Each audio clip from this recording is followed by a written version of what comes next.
morning growing concerns for the hundreds of passengers finally getting off the Diamond Princess cruise ship after Japanese officials confirmed 2 passengers have died from the coronavirus.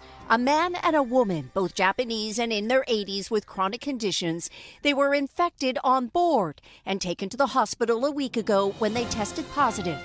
More than 620 cases have been confirmed among the passengers and crew on the cruise ship, raising worries about how the virus was able to spread so rapidly among people who should have been isolated.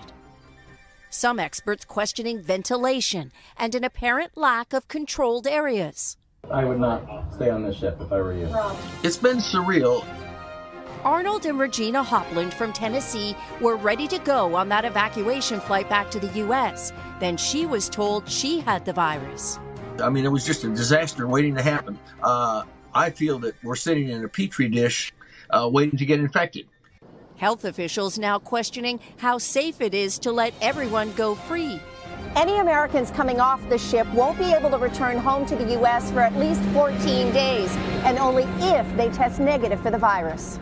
The hundreds of Americans who were evacuated from the ship earlier this week are now under quarantine in the U.S., 13 of them who tested positive being monitored at the National Quarantine Center in Nebraska, where another 57 people airlifted out of Wuhan could be cleared to go home today.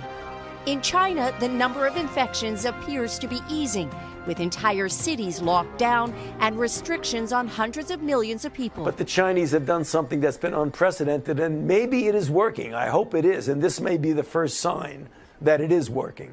Still, dozens of new coronavirus cases are emerging elsewhere in the region, in South Korea and Singapore.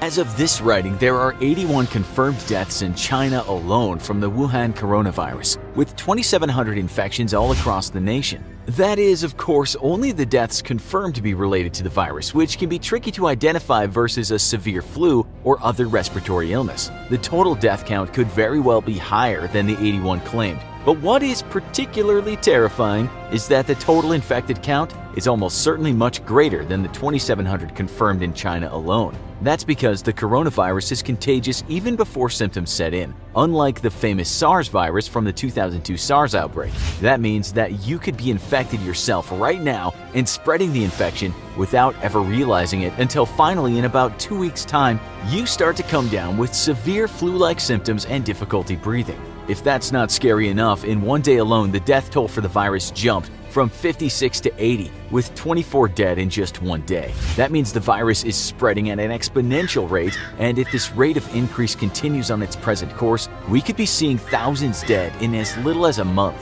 Likely, though, this won't be the case, as Chinese health authorities are taking incredible steps to stop the spread of the virus. 2 new hospitals in the worst affected regions are already under construction, and the nation has mobilized both its civilian medical experts and the military to stop the halt of the virus. Unfortunately, all these incredible efforts may be too late, as the virus has not just spread throughout China, but has made its leap across the ocean.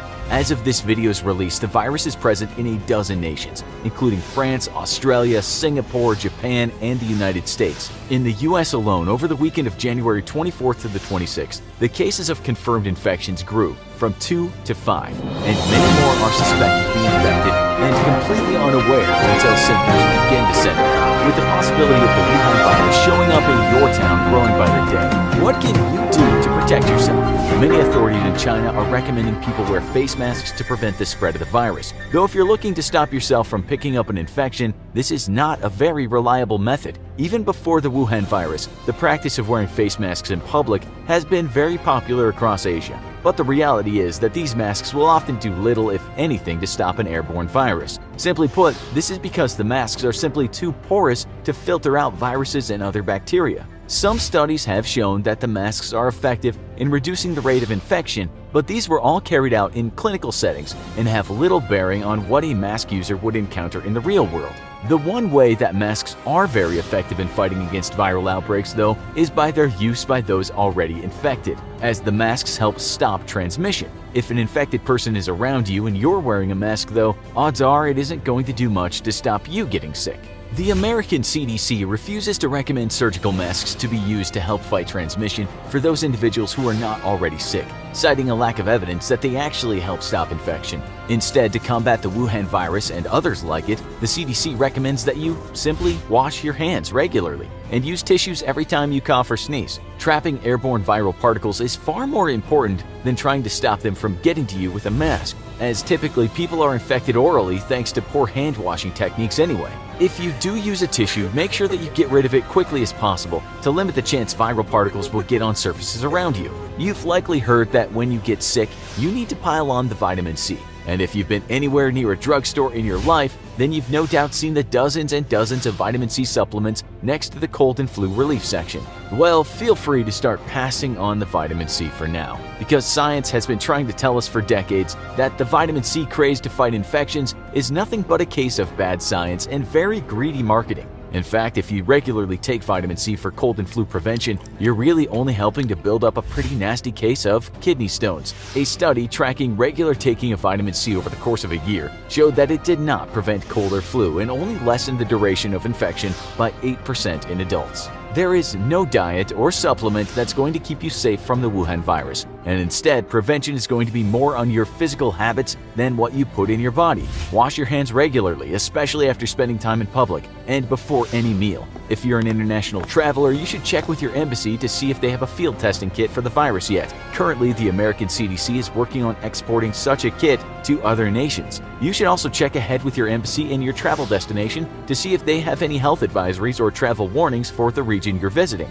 Lastly, perhaps delay your trip to China for now, as the disease is rapidly spreading outside of the region it was first identified in.